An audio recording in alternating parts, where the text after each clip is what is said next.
알면 당신도 베테랑! 6일 지방선거가 끝났습니다. 선거 투표권, 그 당당한 권리 행사를 잘 하셨는지요? 여러분의 권리를 제대로 찾아드리기 위해 존재하는 법방송 법대랑 MC 김현욱입니다. 반갑습니다. 적을 알고 나를 알면 백전백승? 노노노! 신유진을 알고 법을 알면 백전백승입니다. 신자범법 변호사 신유진입니다.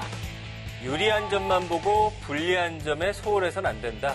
법의 불리함부터 과제까지 콕콕 찝어드리는 대전문가 전민기입니다. 네, 자, 이렇게 또, 여러 가지 뭐 명언 내지는 말들로 시작을 했는데, 저 팀장 말이 꽤 멋있네요? 스스로 만든 말인가? 아니죠. 이게 이제 순자의 의병편, 네. 장수의 마음가짐, 5가지 항목 중 하나입니다. 그 6월 1일이 의병의 날이잖아요. 그래서 한번 제가 활용을 해봤습니다. 의병의 날. 6월은 호국 봉헌의 달이기도 한데 6월의 첫 시작 날이 의병의 날이었네요. 네. 저는 네. 의병의 날이 네. 있었던 것 같았는데 네. 찾아보니까 생각보다 오래되지 않았더라고요. 그래요? 네, 의병의 날이 의병의 역사적 가치를 일깨워 애국 정신을 계승하고자 제정한 법정 기념일인데요. 근데 2008년 8월 의령 군수 등 15,586명이 호국 의병의 날 기념일을 제정하자고 국회에 청원을 했고 2010년 2월에 국회 본회의를 통과했습니다. 그렇기 때문에 오래되지는 않았다. 그러네요. 네. 생각보다 진짜 얼마 안 됐네요. 자, 역사를 잊는다면 미래는 없는 법이다. 라고 또 누가 말씀하셨죠. 법정 기념일을 굳이 다 외울 필요는 없겠지만 적어도 우리의 위대한 역사는 잊지 말아야 할 것 같습니다. 네. 그래도 이렇게 이제 법정 기념일들이 있으니까 우리가 잊지 말아야 할 중요한 역사들을 또 기억을 하는 것 같아요. 그렇습니다. 근데 혹시 의병하면 누구가 가장 기억나세요? 저는 뭐 여러분들 계신데 홍위 장군 곽재우? 붉은 옷을 입고 네, 이제 그렇죠. 굉장히 용맹하게 네. 싸우셨던 곽재우 장군이 임진왜란 때 의병을 일으킨 날이 4월 22일. 음력 4월 22일입니다. 그래서 양력으로 하니까 6월 1일이라고 합니다. 그래서 이 날이 호국 의병의 날이 된 거예요. 그렇구나. 라고 하네요. 음력 날짜까지 네. 다 알고 계시고 그걸 알고 계셨던 거죠. 음력 달력까지. 이번에 알게 됐습니다, 저도. 네. 저도 대본 보고 알았어요. 네.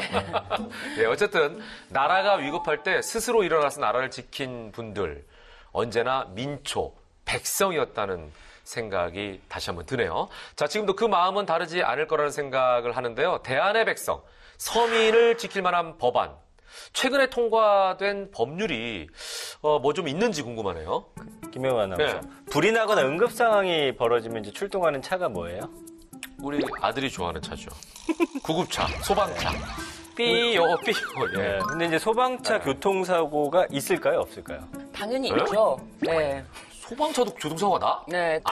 교통사고는 날 수 있겠네, 가다가. 네, 그죠, 네, 그죠. 네, 예. 네. 그 소방청 자료를 보니까요. 네. 우리나라 전체 자동차 10,000대당 교통사고가 82건인데요. 꽤 많이 나네. 그에 비해서 구급차를 포함한 소방차는 239건으로 3배나 높습니다. 네.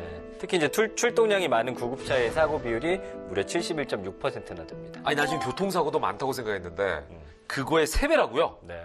야, 소방차는 우리의 안전지킴이가 돼야 하는데, 어떻게 이렇게 사고가 많이 날까 싶은데요? 아무래도 네. 긴급하게 출동을 하다 보면은 이제 그런 사고들이 일어날 수밖에 없는 부분이 있는데 그 안전을 강화하기 위한 법안이 지난 4월에 통과가 됐습니다. 그래서 모든 소방차와 구급차에 네. 운행 기록 장치 설치를 의무화하고 네. 사고 현장 관계자에게 119 신고 의무를 법령으로 부과한 것입니다. 야, 운행 기록 장치면 블랙박스 같은 거겠죠? 맞아요. 네. 그러니까 선박이나 항공기 네. 블랙박스 같은 역할을 수행하는 게 바로 이 운행 기록 장치인데 운전과 각종 기기 조작 상황 같은 거 그리고 이제 출동 경로상의 위험 요인 같은 걸 기록해가지고 네. 객관적으로 문제점을 분석할 수 있는 시스템이기도 합니다. 그래서 이 운행 기록 장치가 설치가 되면 사고 분석뿐만 아니라 평상시의 운전 습관 등을 좀 과학적으로 분석해서 교육 자료로 또 활용할 수가 있는 거죠. 예, 소방차가 얼마나 중요한 차량인데. 네. 이게 아직까지 없었던 겁니까? 그래서 이제 하위 법령 개정이 이제 그러려면 속히 이뤄져야 되는데 네네. 소방청에서는 하위 법령 개정과 함께 1년 내 대상 소방차 모두에 운행 기록 장치를 설치를 할 계획이라고 합니다. 예. 이 데이터를 과학적으로 분석하기 위한 교통 안전 분석 시스템도 구축을 한다고 해요. 이게 이제 일의 선우가 있잖아요. 예. 이런 일은 좀 빨리 했으면 좋겠다라는 생각이 듭니다. 뭐보다 안전과 관련된 일이잖아요. 그렇죠. 자, 그런데 관계자의 119 신고 의무란 건 또 뭐죠? 네, 현행 소방기본법은 화재 현장 또는 구조 구급이 필요한 현장을 발견한 모든 사람에게 신고 의무를 부여하고 있는데요. 하지만 이 사고가 알려지는 것을 막기 위해서 신고를 하지 않거나 네. 나중에 하는 사례가 많이 있습니다. 그래서 이것을 방지하기 위한 건데요. 네. 이번 개정안에는 사고 현장의 관계인에게 즉시 신고 의무를 부여하고 이를 이행하지 않을 경우에는 500만 원 이하의 과태료를 부과할 수 있도록 했습니다. 예, 자 이렇게 되면은 소방차의 안전 운행도 유지할 수가 있고 또 신속하게 출동도 할 수 있는 그런 그 일석이조 효과가 있을 수 있겠다는 생각이 드는데요. 그렇죠. 네. 이 두 가지 방안이 다 그러니까 사후 조치라기보다는 네네네. 결국에는 사전 예방에 초점이 맞춰져 있는 거잖아요. 그런 만큼 안전행동 수칙을 잘 지켜줬으면 좋겠습니다. 그렇습니다. 사후보다는 사전 예방, 그게 법이 존재하는 가장 중요한 이유가 아니겠습니까? 그런 의미에서 국민을 보호하고 삶을 편안하게 해줄 법안 소개 본격적으로 시작해 봐야죠. 오늘 법대랑 주제는 뭐죠? 자, 오늘 주제는 경계의 벽을 넘고 절망의 늪을 건너 약자 권리법입니다. 네. 자, 왠지 시적인 느낌이 드는데요. 과연 어떤 분이 약자들의 삶을 가로막고 있는 경계와 절망을 무너뜨리기 위해서 노력하고 계실까요? 그분이 누구냐면요. 바로 이 분입니다.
I am Korean. 한국의 정체성으로 네. 외국에서 싸우신 분들이거든요. 무국적 동포 경우에도 체류 지원을 정상적으로 받을 수 있도록 통신복지권을 통해서 사회적 약자는 국가가 이 데이터와 관련된 통신을 네. 좀 보장해주는 이 생산 프린트에 사용되는 소재, 톨루엔이나 에틸벤젠과 같은 발암물질들이 검출된다고 하는 것입니다. 환기시키고 할 수 있는 시설을 반드시 갖추도록 강제하는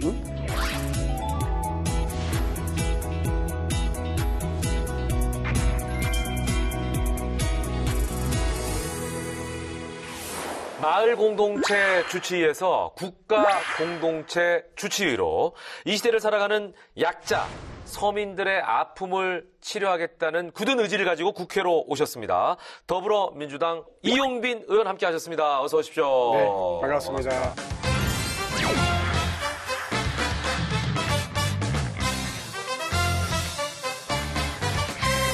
6월이 시작이 됐습니다. 이때쯤은 어떻게 지내시나요? 사실은 이제 저희들이 4월, 5월, 6월은 네네네네. 나라를 새롭게 바꾸는 그런 열정이 충만한 계절 아니겠어요? 예. 늘 그런 점에서 바쁘다고 봐야 되겠죠. 그러네. 그런데 아무래도 네. 우리 의원님께서는 6월이 좀 남다르지 않을까 싶은 마음이 저는 드는 게 6월 하면 또 60 민주항쟁이 있지 않습니까? 그래서 의원님께서도 굉장히 열이 넘치시게 좀 학생운동도 하시고 그러셨다는데 어떠신가요? 그래서 87년 6월을 떠올리면은 늘 그 당시에 뜨거웠던 6월의 태양이 느껴지고요. 네네. 그 태양만큼 뜨거웠던 우리 예. 혁명의 열기 네네네. 이런 것들을 여전히 이제 느낄 수가 있는데요.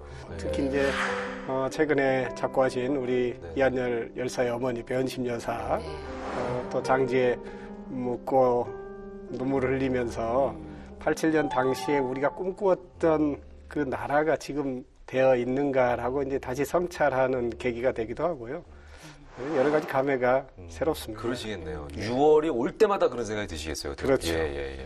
의사 출신이신데 원래 꿈은 이제 그래요? 군인이셨다고 들었어요. 그래서 의대 진학하시기 전에 육군사관학교 입학까지 하셨답니다. 근데 이제 길을 바꾸게 되는 뭐 결정적인 계기가 어떤 건지 궁금해요. 네. 예. 제가 아마 이제 중학교 3학년 때로 기억이 되는데 네, 네. 그때 이제 역사 수업을 네. 들으면서 네. 이제 프랑스 혁명이라든지 우리나라는 동학혁명을 배우고 네, 네, 네. 특히 이제 나폴레옹이나 전봉준처럼 네, 네. 어떤 전쟁을 치르는 네. 지도자의 역할, 그러한 혁명의식이 대단히 중요한데 그런 것들이 좀 부족해서 우리나라 동학혁명이 미안에 그치지 않았나 하는 또 생각도 해보면서 그래서 제가 육군사관학교를 가서 그런 어떤 군사전략 전문가가 되면 그런 혁명적인 시기에 도움이 될 수 있겠다 네, 네, 생각하고 네. 갔었거든요. 아, 군사 전략 전문가 꿈이셨어요? 그렇죠. 그래서 육사 생활을 하면서 네, 네, 네. 이제 당시의 시대의 변화들을 좀 많이 느꼈고요. 특히 우리나라는 군부 독재가 네, 네. 집권을 하면서 거기에 대한 사회적 어떤 여러 가지 어려운 점들이 있었지 않습니까? 이런 것들을 경험하는 과정에서 제가 초안지라는 책을 읽었어요. 거기에 보면 항우가 실패하고 그렇죠, 그렇죠. 유방은 오히려 네. 민생을 살피면서 천하통일을 하게 된다는 그런 내용입니다. 네. 그러니까 사람 살리는 일을 하면서 사회혁명을 꿈꿔야 되겠구나. 그때 이제 마음을 바꾸게 되죠. 그래서 제가 다시 의대. 과감하게 육사를 접고 의과대학에 진학을 하게 됩니다. 대단하십니다. 마음 먹는다고 갈 수 있는 게 네. 아닌데. 그러게요. 마음 먹은 대로 되면은 저도 뭐 딴 거 막 하고 싶죠. 근데 그렇게 딱 버리기가 쉽지 않은데. 이제 육군사관학교를 마치고 나와서 네. 제가 마을로 들어가서 네. 의사로서 지역 사회를 마을 변화시키는 공동체 일, 주치. 그런 일을 하고 싶었어요. 예. 그래서 마을 의사가 그러니까요. 되어야 되겠다. 네. 그렇습니다. 실제로 경로당 주치 제도 이거를 이제 하셨다고 하는데 경로당 주치 제도가 뭔가요? 이렇게 가서 직접 찾아가는 제가 서비스인가요? 이제 마을 의사로서 지역의 자리를 딱 잡으면서 제일 네. 먼저 방문했던 곳이 동사무소입니다. 동사무소. 예. 저희 지역에 있는 동사무소들을 다 예. 다니면서 동장님한테 네. 우리 지역에서 제일 어려우신 분들을 좀 소개해 주십시오. 제일 어려운 분들이 사실은 혼자 사시는 독거 어르신이죠. 네. 갔을 때 사실 이게 참상이라고 할 정도로 심각함을 좀 너무너무 느끼셨군요. 심각한 예. 상황에 있는 분들을 현장에서 이제 목도를 한 거죠. 그래서 경로당 주치 제도라는 걸. 그렇죠. 이제 경로당 주치 제도는 제가 광주시 의사회에 이 사회참여 이사로 참여하면서 네, 네, 5개 구의 모든 그 경로당 중에서 조금 더 낙후된 경로당 거기에 어르신들을 좀 의사들이 살필 수 있는 그 사업을 2013년부터 기획해서 지금도 하고 있습니다. 혼자 하시는 게 아니라 이걸 제도화시켜서 시스템화하자라는 그렇죠. 취지셨네요. 네. 예. 자, 그러다가 이제 또 정치인으로 변신하셨어요. 네, 제가 이제 2011년부터 이제 대통령 선거가 상당히 이제 중요한 시기가 돼서 대한민국이 이제 네. 좀 새롭게 거듭나는 데 있어서 시민의 한 사람으로서 네, 네. 여러 가지 아쉬움들을 가지고 있었죠. 저도 이제 시민들의 정치 참여를 하는 그런 통로, 플랫폼 역할이 필요하겠다. 그래서 시민단체 활동을 하게 됐고요. 그런 과정에 세월호 참사를 경험하게 됩니다. 네. 그때 제가 이제 87년 6월 항쟁을 통해서 네, 네. 만들고 싶었던 나라가 예. 결국 제가 50대가 됐는데 네, 네, 네. 도달해 있는 이 나라가 결국 네. 우리 어린 아이들을 네. 구하지 못할 정도의 나라가 돼 있다는 것에 대해서 너무 큰 심각한 자괴감을 느꼈습니다.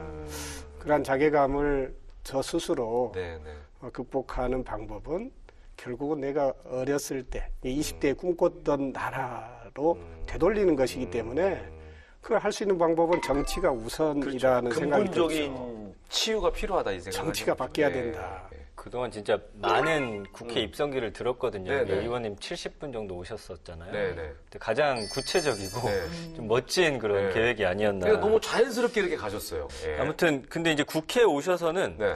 면사무소라는 걸 네? 차리세요. 면사무소. 면사무소? 우리가 아는 그 면사무소인가요? 아니면은 여러 가지 연상이 되는데 저희 지역에 이제 고문께서 전화를 주셨어요. 네. 면사무소는 우리 광주에는 없는데 네.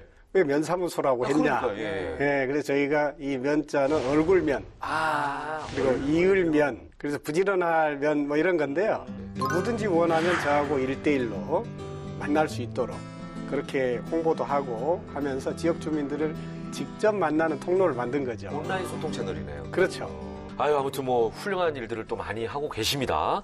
자, 지금 이제 국가공동체 주치의로 의정활동을 하고 계신데 맨 처음 목표로 세우신 게 뭘까 굉장히 궁금한데요. 의사 출신이시니까 아무래도 공공의료 부문이 아닐까라는 추측인데 틀렸나요?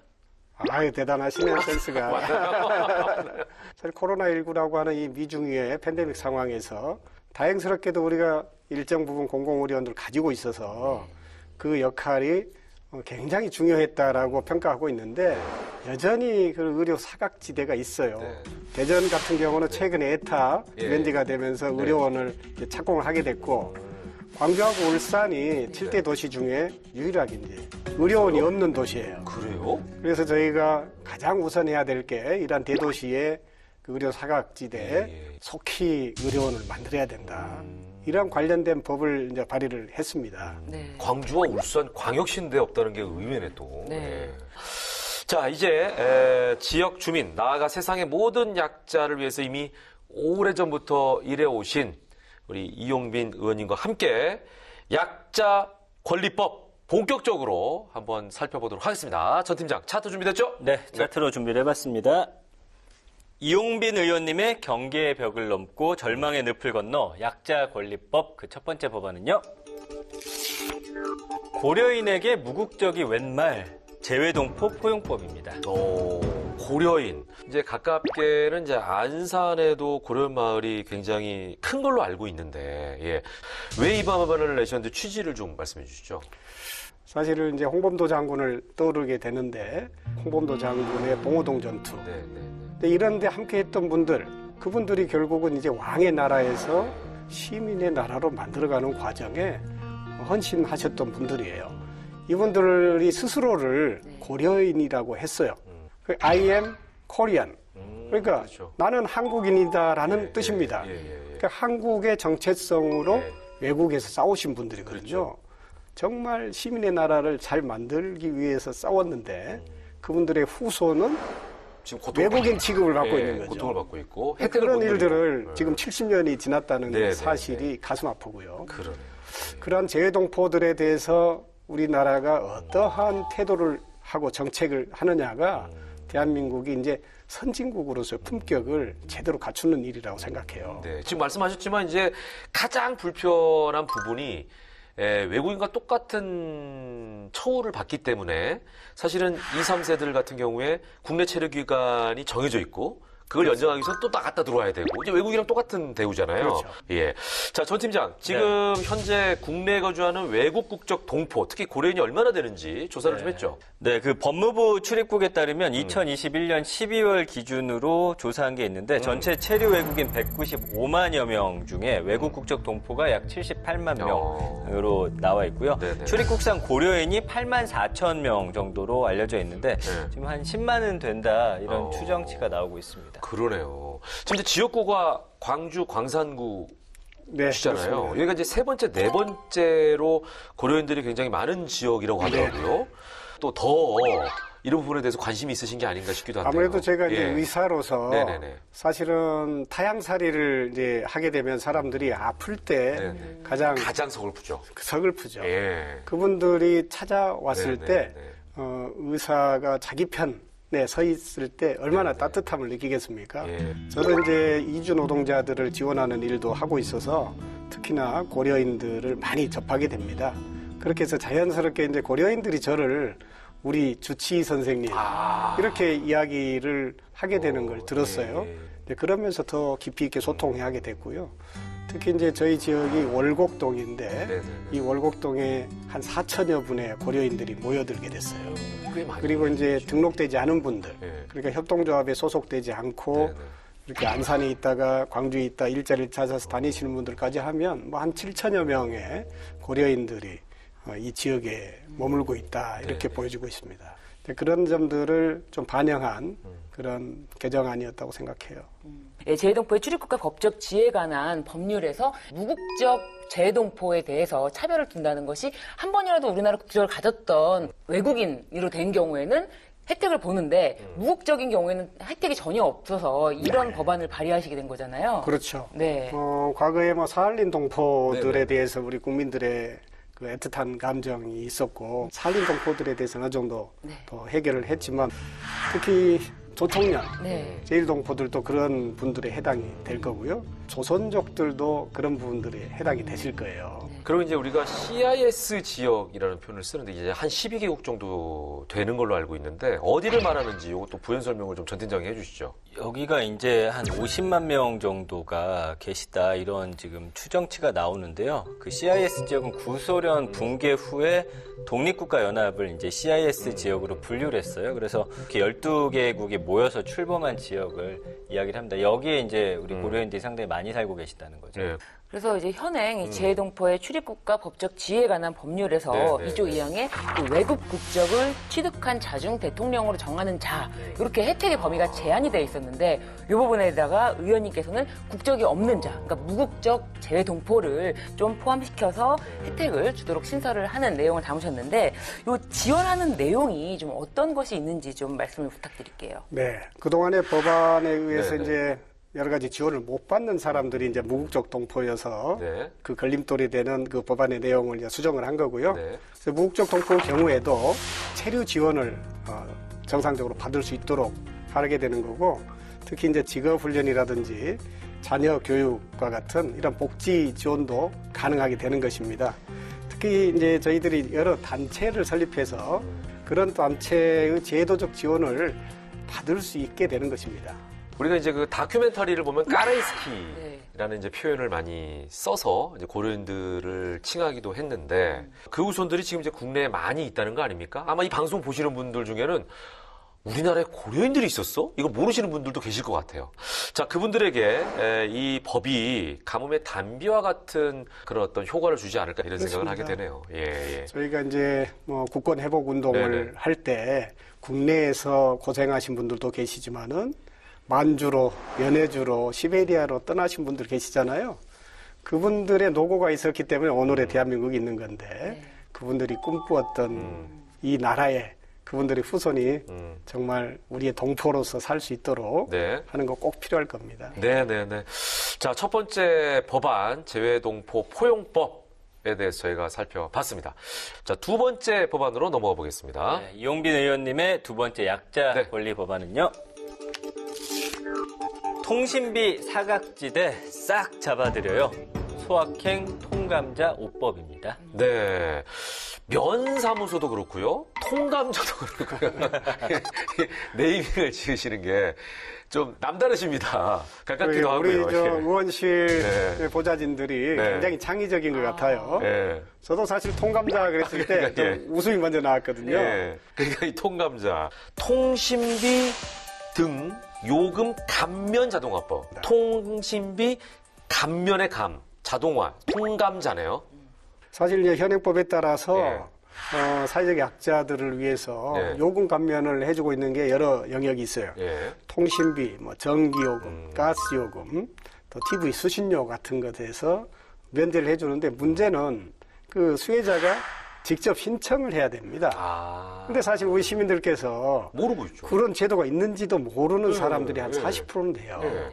그래서 그분들 중에 특히 사회적 약자들은 접근이 제한돼 있잖아요. 네네네. 그분들이 또 일일이 뭐 스마트폰을 통해서 신청을 하거나 또는 찾아가거나 이런 것들이 어렵단 말이죠. 예. 거꾸로 생각하면 줘야 될 사람 입장에서는 달라고 안 하는데 굳이 줄 필요가 없거든요. 그렇죠. 예. 기업의 입장에서 보면은 예. 그런 것들이 고스란히 예. 이익으로 남는 거기 때문에 예. 적극적으로 뭐 줄 이유가 그럼요, 없는 것이죠. 그럼요. 예. 자, 이게 얼마나 심각한 상황인지 데이터를 좀 봐야 될 것 같아요. 아니, 근데 사실 예. 저희도 모르는데 네. 또 정보 저도 소외 처음 들었어요. 계층들도 많으시고 힘들게 살아가시면 사실 이 접하기가 힘들거든요. 네. 그래서 보건복지부 2020년도 11월 기준에서 사회보장서비스 요금 감면 현황을 보니까 이제 아까 네, 40%라고 말씀하셨는데 평균 10명 중에 뭐 3.6명, 거의 그러네, 4명입니다. 거의. 예. 혜택을 받지 못하고 네, 있고요. 네. 분야별로 보니까 통신요금 대상자 860여만 명 중에 320여만 명, 37%나 되죠.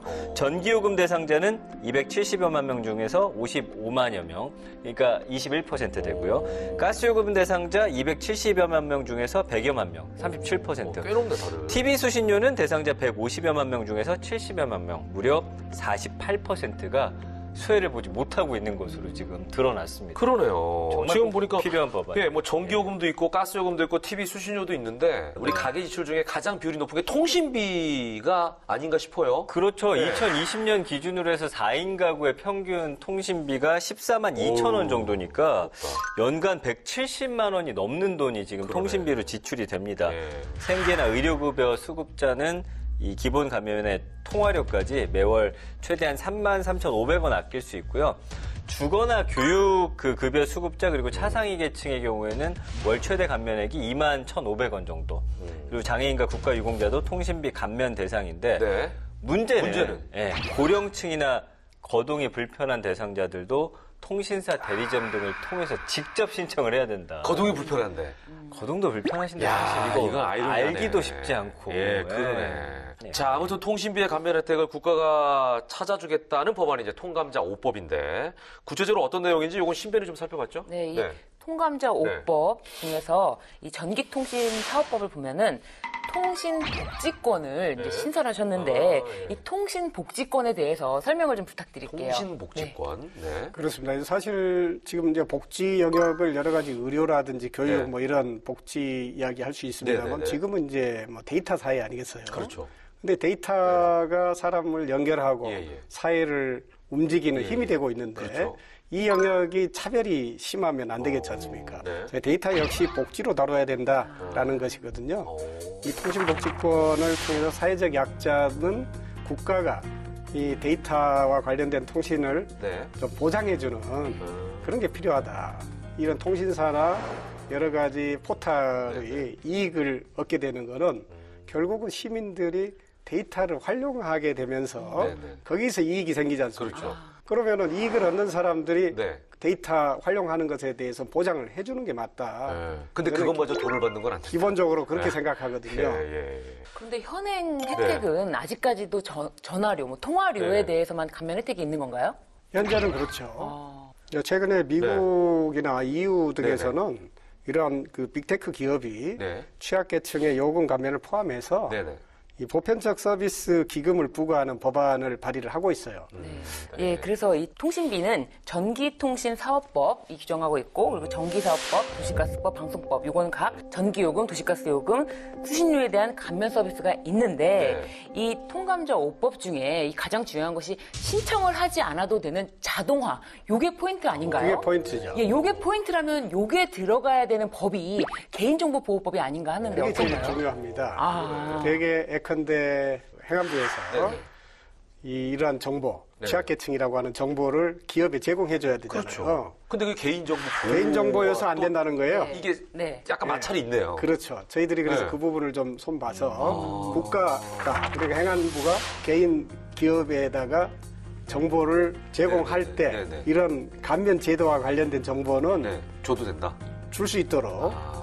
지금은 여러 가지 보안 뭐 시스템 잘 돼 네네. 있기 때문에 충분히 가능하다. 사실 그래서 이제 저희가 지역에서 네네. 저희가 광산구기 때문에 네. 광산구하고 이제 은평구에서 네. 시범적으로 이제 서울의 은평구요? 네, 기초단체가 아, 예. 이런 수혜자들에게 직접 연락을 해서 네. 자 당신이 수혜자신데 네.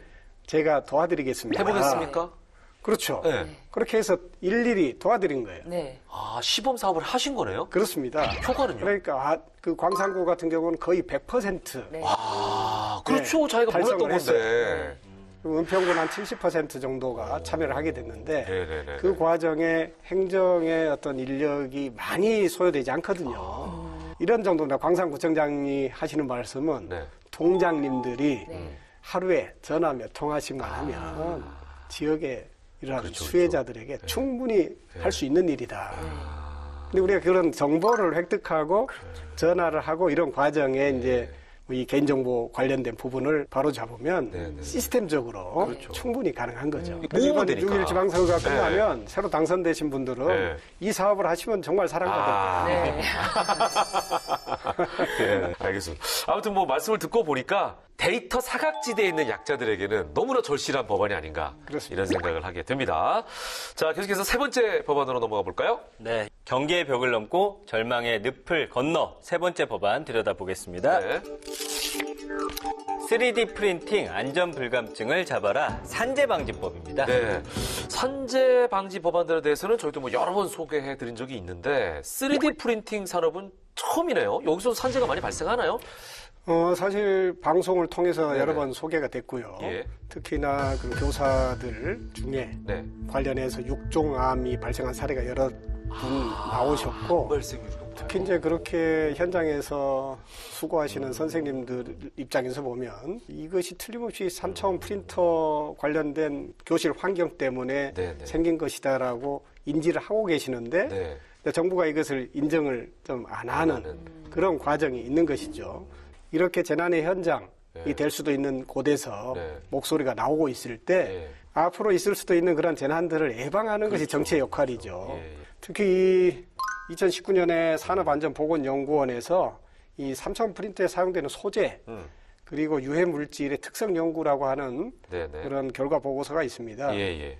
그러니까 결국은 이 3차원 프린터 소재를 녹여서 사용하는 그 스틱이 예. 상당히 저가의 스틱을 사용할 경우에 유해하군요. 톨루엔이나 에틸벤젠과 같은 발암 물질들이 검출된다고 하는 것입니다. 그러니까 이 교육 현장, 특히 무한 상상실 잘 아실 거예요. 예, 예. 우리 학생들, 초중고 학생들이 네. 3차원 프린터를 통해서 그런 크리에이티브한 여러 가지 활동들을 하게 되는데 그 과정에서 고스란히 이러한 발암 물질에 노출이 된다면 누가 안심하고 거기에 보낼 수 있겠습니까? 그래서 이제 이런 것들을 제조 과정 중에 발암 물질이 발생하는 것도 문제지만은 이것을 환기시키고 할 수 있는 시설을 반드시 갖추도록 강제하는 그러한 법안 마련하는 것이 중요하겠다 생각이 돼서 법안 발의를 하게 된 거죠. 예. 지금 저 말씀하셨지만 네. 이게 보니까 교육 쪽에서 3D 프린팅을 많이 사용하지 않나요? 네, 지금 진짜? 뭐 네. 거의 교육 시장에 네. 꽃이 된 지 오래됐습니다. 네. 그래서 정부에서 지원하는 대표적인 말씀하신 무한 상상실이거든요. 그래서 3D 프린팅 기술 체험 프로그램이 이제 주로 초중고등학교 맞아요. 학생들 중심으로 맞춰져 있고요. 네. 전국 각 대학에서는 전문 인력 양성 목표로 하는 예. 3D 프린팅 기술 교육이 지금 한창이거든요. 네, 네. 근데 이제 그만큼 주목받고 있고 발전하는 산업 중에 하나인데 네. 보니까 3차원 프린팅 그 산업진흥법이 2015년에 만들어졌어요. 아, 그래요? 그래서 그 후로 개정된 게 없더라고요. 그렇죠. 그러니까 현행법이 이 3차원 프린터 산업의 진흥 중심으로만 돼 있어서 규제가 최소화돼 있다고 봐야 되겠죠. 예, 예. 그래서 이번 개정안은 이 사업진흥과 사업자만 관리하던 법을 네. 안전 분야를 포함시켰고요. 그러한 안전 분야를 포함한 이용자까지도 확대해서 대상으로 삼았고 그리고 관할 중앙부처장에게 지도 점검 등의 권한을 체계적이고 정기적으로 관리할 수 있게 하면서 안전시설 지원도 규정을 해서 이 3차원 프린팅 산업의 진흥 기본 계획에 안전대책을 포함시켰다는 것이 중요합니다. 그러네요. 근데 이제 지금 이제 요거는 어떤 보완 대책을 마련하신 법안이라고 볼 수가 있고, 그럼 그렇다면 지금까지는 피해자가 나오면 여기에 대한 치료나 보상이 제대로 안 이루어졌다는 말씀인가요? 그렇습니다. 정교조하고 예, 이 직업성 환경성 암 환자 찾기 119라는 단체에서 최근에 기자회견을 열었거든요. 네네. 이 3D 프린터로 인해서 육종암이 발생했다. 그리고 결국 사망한 교사들이 있다. 이분들에 대해서 공무상 재해로 인정해달라고 촉구하고 있고요. 육종암이라는 것은 우리가 보통 말하는 암하고 다르게 네네. 더 심각하거든요. 맞아요. 뼈와 근육, 뭐 보니까 신경, 그렇습니다. 지방 조직 같은 몸의 골격을 구성하는 중간엽 조직에서 발생하는 암이라고 돼 있네요. 사실은 네. 암 자체로 비교해 보면은 네. 좀 희귀암에 속한다고 그러네요. 생각하시면 치료가 됩니다. 그만큼 어렵겠네요. 그런데 3D 프린터가 육종암을 발병하는 직업적인 원인이다라고 네네. 하는 인과관계를 아직은 파악하기 어려운 단계에 있을 수 있습니다. 그러나 이게 이제 통계 예, 많아지게 예, 되면 예.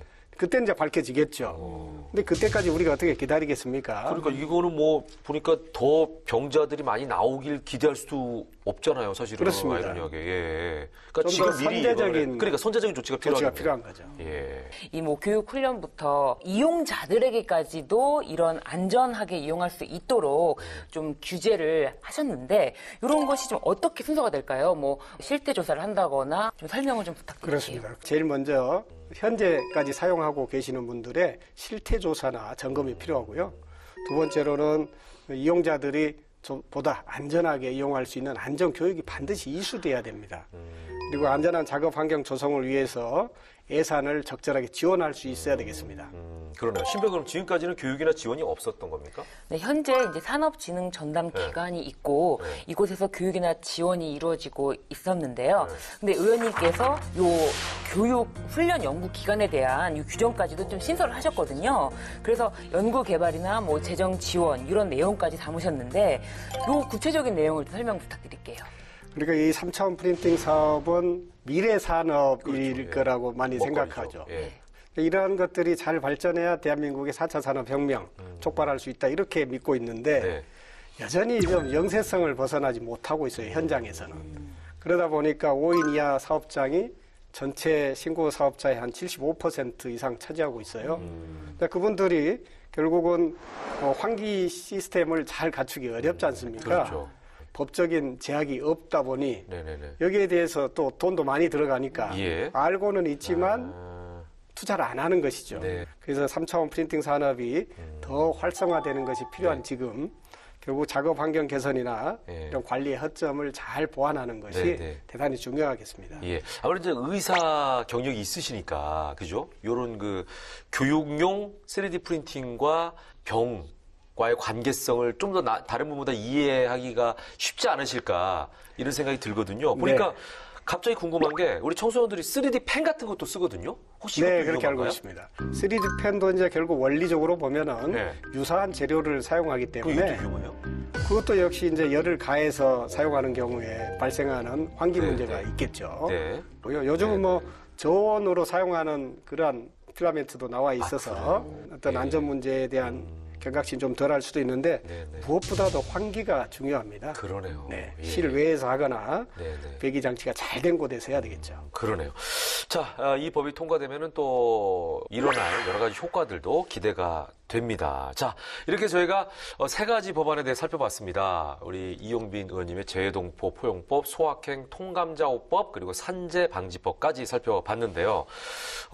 이런 법들이 어떻게 보면 또 의사의 입장에서 그러면서도 이제 주치의라는 좀 더 확장된 표현의 위치셨기 때문에 가능한 법들이 아닌가 생각할 수 있는 법들이었을 것 같아요. 예. 앞으로 이 법을 통해서 많은 분들이 또 혜택을 입었으면 좋겠다라는 바람을 가져봅니다. 네. 네. 의원님은 정말 약자들의 삶에 구석구석 빈 곳이 없나 살피는 그런 마음이 네. 좀 확 느껴지는데 장애인 복지에 대해서도 관심이 이제 크신 것이 또 실제로 그 휠체어 타고 출근하시는 그런 것도 경험을 직접 해보셨는데 어떠셨나요? 휠체어 출근 챌린지. 네, 예. 사실은 이제 정치의 역할이 네네네. 결국은 우리 사회 모두가 행복한 나라를 만드는 것인데 이제 모두가 행복하기 위해서는 가장 약한 사람들이 행복해야 되잖아요. 네. 그래서 이동권의 문제에 국한해서 살펴보면은 장애인들이 어디든지 갈 수 있는 사회가 되면 모두가 잘 이동할 수 있는 사회가 되는 거 아니겠어요? 그죠? 네. 최근에 우리 장애인들께서 네, 네. 시위하시고 네. 그런 과정에서 좀 많이 아팠고요.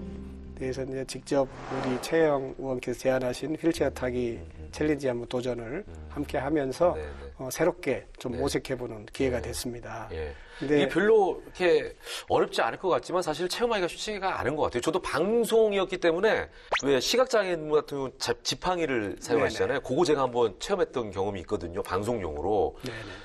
진짜 한 번도 생각해보지 못했는데 눈을 감고 뭔가를 이렇게 찾아간다는 것 자체가 너무 힘들더라고요. 그렇습니다. 네. 제가 휠체어를 타면서 이제 몸이 힘든 거는 둘째치고 예. 특히 휠체어를 이용하시는 분의 눈높이에서 네. 발견할 수 있는 것들이 예. 눈에 보이더라고요. 그러니까요. 해봐야 아, 돼요. 이게 불편하구나. 아주 중요한 체험이었습니다. 네. 이제 말씀해주신 대로 아까 이제 광주 광산구를 무장의 도시 메카로 만들겠다. 국회 입성 전부터 이걸 목표로 세우셨었대요. 네, 네. 지금 사업은 어느 정도 좀 진행이 되고 있습니까? 일단은 자치단체하고 네네. 또 구의회가 적극적으로 좀 협력하면서 여러 가지 사업들을 하고는 있는데 그게 딱히 이렇게 눈에 띄는 것 같지는 않아요. 그래서 이것을 국회에서 법으로 좀 뒷받침해서 자치단체가 네. 무장의 도시를 만들 수 있도록 하는 그런 법안을 좀 강제해야 되겠구나 그런 생각들을 많이 했고요. 네네. 이 영역이 지방자치단체의 예산으로 감당하기는 어렵기 때문에 국가가 이끌고 가야 된다는 생각을 많이 하게 됐습니다. 그러네요. 예. 이제 이런 뭐 아까 체험하신 것도 그렇고 뭐 이런 평소에 갖고 계신 신념 이런 걸 통해서 보니까 지도를 제작할 때 무장의 건물 및 공공시설 등 무장의 표시를 의무화하는 개정안을 이제 발의하시려고 지금 네, 준비 그렇습니다. 중이신 거죠? 예. 예. 저에게 이제 장애와 관련해서 네네. 정책을 가장 중요하게 말씀해 네. 주신 분이 이제 과거에 곽정숙 전 국회의원이신데 예. 이분이 저한테 그 시민단체 활동을 함께 하면서 네. 이거 정말 힘든 거니까 꼭 좀 해결합시다 했던 게 뭐냐면 네네. 장애인이 소변이 마려울 때 휠체어를 타고 화장실을 찾느라고 너무 힘들다. 맞아요. 이걸 네이버 지도에서 쉽게 찾아서 그곳으로 가면 얼마나 편하겠냐. 예. 근데 그 서비스가 없잖아요. 그렇죠. 이런 것들을 제가 이제 한 도시가 아니라 국가 전체가 네네. 이러한 시스템을 좀 갖춰야 되겠다 네. 싶어서 무장애와 관련된 내용들을 반드시 네. 정부에 의무적으로 보고하도록 하는 거죠. 건물을 만들게 됐을 네네. 때. 그리고 그것을 지도 서비스하는 회사에서는 표시. 반드시 네. 표시하도록. 정말 그 소수 약자의 편을 서시고 계시기 때문에 생각할 수 있는 부분이 아닌가 싶어요. 근데 그 부분을 그렇죠. 챙기신 것 같습니다. 자, 오늘 이렇게 나오셔서 뭐 좋은 말씀들 많이 해주셨는데요. 앞으로도 어떤 입법 의정 활동 계획을 갖고 계신지 너무나 궁금하네요, 의원님. 법안을 만들 때 네네. 가장 중요한 것이 이제 사회적 약자들의 현장을 잘 살피고 네네네. 그분들의 요구를 함께 해주는 것이 제일 중요하지 않습니까?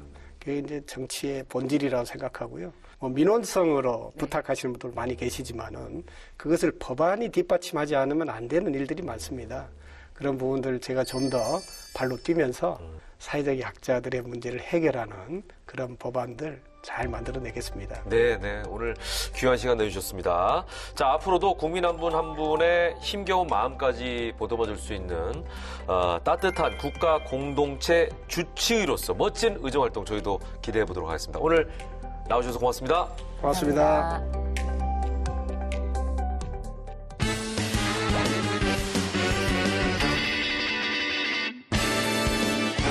알다가도 모르겠고 모르다가도 알 것 같은 법조민의 속전문들의 속을 시원하게 시간! 궁금할 법 하지. 네. 자, 거리두기가 해제되면서 거리에 사람도 많아지고 술집도 그렇고요. 식당 가도 굉장히 활기를 찾는 분위기예요. 맞아요. 거의 뭐 3년 동안 뭐 회식이라든지 네. 이런 거 잘 못했잖아요. 그러니까요. 그래서 그 반가운 마음에 한 잔 두 잔 하다 보면 네. 시간 가는 줄 모르겠더라고요. 네. 본인 경험이에요? 그렇습니다. 요즘 심야 시간에 네. 이제 아무래도 네. 택시를 잡기가 쉽지 않다 그래요. 이것도 그렇구나. 그래서 요즘 같은 시기에 굉장히 네. 조심하셔야 될 게 있지 않습니까? 네. 음주운전. 맞아요. 절대 하면 안 됩니다. 예. 네. 택시가 힘들다 보니 이거 그냥 끌고 가? 거기다가 대리기사도 잘 안 와. 그런 경우들이 있거든요. 하지만 큰일 날 일입니다. 과연 어떤 사연인지 함께 확인해 보시죠. 출발! 브라보 브라보 마이 러브 나의 인생은 과장님, 적당히 좀 드시지. 많이 취하셨어요. 빨리 들어가셔야죠. 야. 들어가긴 오늘 들어가자. 모두들 살짝 와. 모두는 개뿔 다 가고 나밖에 안 남았는데. 이래서 거리두기 할 때가 좋았다니까. 과장님, 제가 대리기사님 불렀거든요. 저기 오셨네. 그럼 조심히 가세요. 오랜만에 회식으로 술이 코알라가 되도록 마신 박태랑 과장은 직장 후배가 불러준 대리기사님과 함께 귀가하게 됩니다. 그런데 다음날 뜻밖의 일이 발생합니다. 어머, 이게 무슨 소리야? 어머, 코 고는 소리 아니야?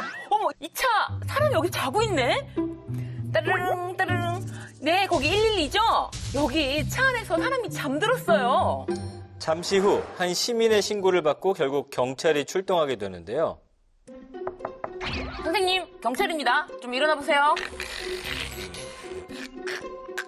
이게 뭐야. 나 차 안에서 잔 거야? 당신 혹시 경찰이에요? 선생님, 신고가 들어왔어요. 죄송하지만 서로 가서 조사를 좀 받으셔야겠습니다. 결국 태랑 씨는 시민의 신고로 경찰서에 가서 조사를 받던 중 충격적인 사실을 알게 됩니다.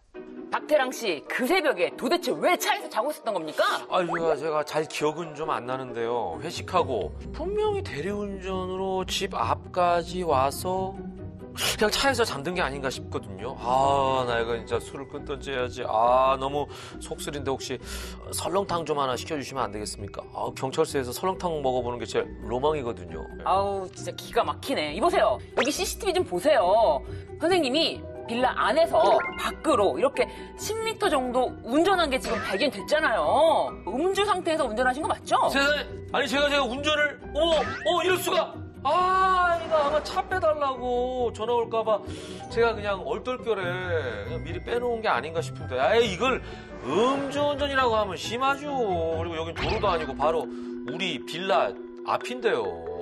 아, 이분 정말 정신 못 차리셨네. 4년 전에 음주운전으로 벌금 100만 원 선고 받으셨던데 윤창호법 때문에 음주운전 2회 이상 되면 가중처벌 받는 거 몰라요? 에?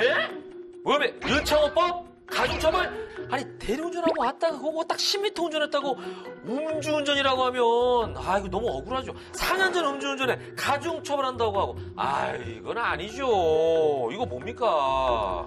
아니, 선생님이 아니다, 기다 이렇게 말할 때가 아닙니다. 음주운전을 하지 않으셨어야죠.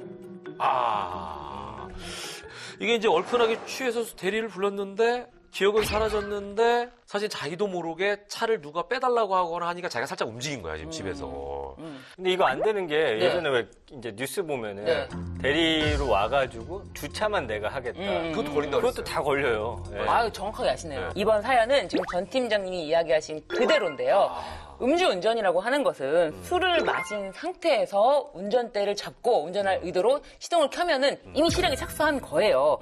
주차장에서 했다 하더라도 무조건 음주운전이다. 그런데 음주 수치에 따라서 네. 면허 취소가 되는 거 있잖아요. 네. 그건 행정처분이란 말이에요. 네. 그것은 도로교통법상 이게 도로냐 아니냐 뭐 그런 다툼이 있을 수가 있는데 네. 도로라는 것의 의미를 한번 보면은 불특정 다수의 사람들이 통행하는 곳이란 말이에요. 네. 그렇다면은 이게 불특정 다수의 사람이 통행할 수 있는 곳이냐를 봐서 도로인지 아닌지는 살펴볼 수가 있지만 심지어 뭐 다 거기가 아무나 오갈 수 없는 차단막이 설치되어 있는 곳이라 하더라도 음주 상태에서 운전대를 잡고 시동을 걸고 차를 이동했다라고 하는 경우에는 음주운전 이거로 처벌을 받게 됩니다. 근데 이제 지금 태령 씨는 음주운전이 벌써 아까 두 번째라고 했잖아요. 네네네. 그래서 이제 윤창호법 인해서 가중처벌이 된다는 이야기가 나오는데 네.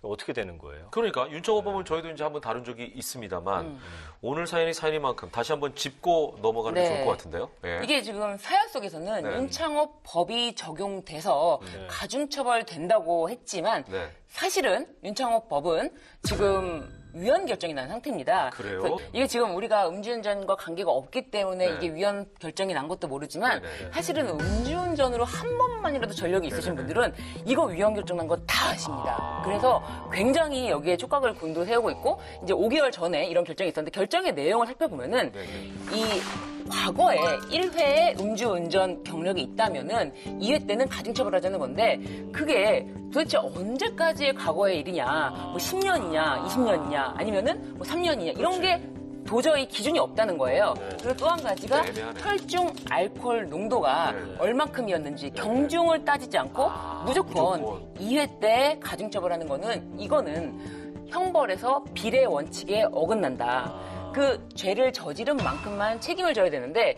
이게 조금 저지른 사람도 똑같이 처벌되고 뭐 많이 심하게 많이 마신 사람도 심하게 많이 마신 사람도 똑같이 처벌된다면 이 법조항은 비례 원칙에 위반된다라고 결정을 내린 거죠. 이런 점에 대해서는 법을 개정하라. 사실은 법을 개정하라는 명령입니다. 그러네. 예. 자, 어쨌거나 우리 사연 속의 태랑 씨는 2번이나 음주운전에 걸린 건데 결국 지금 신변 얘기에 의하면 가중처벌이 되지 않는다는 건가요? 사실 이 가중처벌되는 조항만 적용되지 않을 뿐이지 예. 중첩됩니다. 이 가중처벌이 되지 않다 하더라도 이 범위 내에서 이에 대한 처벌을 받을 수가 있고요. 혈중 알코올 농도 이 기준에 위반되면은 현행 적용되는 법도 엄격하게 적용하겠다라고 경찰이 음주운전 단속에 굉장히 강도 높은 단속을 하고 있습니다. 그래서 실제로 이런 일이 있었어요. 2020년도에 신호를 위반한 음주 차량에 치여서 네. 사망한 28살 타이완 유학생이 있었는데요. 이 사건이 그럼 과연 2회 적용돼서 가중처벌이 되지 않는다면은 양형이 바뀔 것이냐라고 굉장히 이슈가 많이 됐었는데 종전과 같이 징역 8년형을 유지했습니다. 그러니까 이게 가중처벌된 셈이네. 가중처벌 조항이 적용되지 않다 하더라도 네. 위험운전 그러니까. 치사상 네. 여기선 위험운전을 통해서 사람이 죽었기 네, 때문에 그러니까요. 그 조항에 따라서도 8년형은 충분히 나올 수가 있다. 사안에 따라 다르다는 네네. 그러면 그 그렇습니다. 위헌 판결 나기 전에 네. 음주운전으로 예를 들어서 가중처벌 받은 사람들도 있을 네. 거 아니에요. 네. 현재는 위헌 판결이 지금 네. 났단 말이에요. 네. 그럼 그런 분들은 어떻게 되는 그 거예요? 소급해서 다시 뭐 돌려줘야 되나? 사실상 이게 현재 진행 중인 경우에는 네. 다른 법령을 적용해야 되고요. 그래서 가중처벌 조항 자체는 적용할 수가 없습니다. 네, 네. 그리고 최근에 기존 법령을 통해서 벌금 1,000만 원을 받으셨던 분이 네. 다시 재판을 해가지고 네. 벌금 400만 원으로 감경받은 사례가 있고요. 굉장히 많은 분들이 이런 것 때문에 나도 그러면은 다시 재판을 받으면 감경받을 수 있냐라고 하지만 사실은 이건 양형 기준에 따라서 이 정도는 내릴 수가 있다라고 하는 거는 다시 깎아주지 않습니다. 아까도 말씀드린 것처럼 징역 8년형 똑같이 징역 8년 나왔지만 더 깎아주느냐 안 깎아주느냐는 정말 아주 경미한 경우 막 10년 전에 혈중 알코올 농도 막 0.05 딱 그 기준인 경우가 뭐 10년 뒤에 있었어. 그런데 이 가중처벌 조항 때문에 벌금 1,000만 원을 받았다면 그런 좀 경우에는 억울하니까. 억울한 경우에 정말 막 그런 경우에만 하정을 받을 수가 있다. 이렇게 보시면 될 것 같아요. 그러니까 예, 네. 어느 정도 이해가 되네요. 네. 예, 굉장히 현실적으로 법을 좀 적용해야 된다라는 부분인 것 같아요. 자, 윤창호법 일부 규정이 위헌 판결이 났지만 그렇다고 해서 음주운전이 괜찮다? 가중하는 것은 나쁘다? 라는 의미가 아닙니다. 이외 가중이라는 것이 구체적이지 않고 기준이 명확하지 않아서 비례 원칙에 반하는 부분만 문제를 삼은 것이기 때문에 어떤 이유에서건 음주운전은 절대 하면 안 된다는 것 꼭 기억하시기 바랍니다. 자나깨나 음주운전 조심 꼭 잊지 마십시오. 자, 제가 이거 왜 써놨어? 50년 넘게 인생을 살아보니까 이런 거 왜 써놨지? 나도 모르게 읽었네. 예, 제가 좀 살다 보니까 네, 네. 뭐든지 과하면 좋은 게 없습니다. 맞습니다. 네. 과유불급. 맞아요. 과한 거는 좋지 네. 않아요. 우리가 네. 밥도 적당하게 먹고 네. 술도 적당하게 먹고 네. 정신 차려서 대리 부르고 아. 집까지 딱 가야죠. 네. 그러니까 저는 그래서 술자리가 있다 그러면 차 자체를 안 가져가요. 네. 좋네요. 가지고 네. 가니까 유혹이 생기는 거거든요. 맞습니다. 예. 네. 예. 자, 6월에는요, 평소보다 조금만 더 과해도 좋은 게 있습니다. 더 과해도 좋았으면 하는 게 있어요. 정확하게 얘기하면. 6월이 바로 호국 보훈의 달 아니겠습니까? 우리 역사에 대한 관심과 국가를 위해 힘쓰셨던 분들에 대한 감사의 마음이 평소보다 조금 더 과해도 되지 않을까 이런 생각을 하게 되네요. 맞습니다. 네. 그 제가 지난번에 아이 데리고서 그 독립기념관 갔다 왔는데 아주 좋아합니다. 오. 예, 그러니까 6월엔 아이들과 뭐 현충원이라든지 네네네. 아니면 역사박물관 이런 데 방문하시면 좋을 것 같아요. 그렇습니다. 자, 앞서 의병의 날 얘기도 했습니다만 역사를 잊은 민족에게 미래는 없다는 얘기 다시 한번 강조하고 싶네요. 앞으로의 미래가 될 아이들에게 우리 역사를 바로 알려주는 것도 우리 어른들이 꼭 해야 할 일이 아닌가 생각을 하면서 저희는 다음 주에도 잊지 말아야 할 법안을 갖고 다시 돌아올 테니까요. 기대해 주시기 바랍니다. 아니면 당신도 법대랑!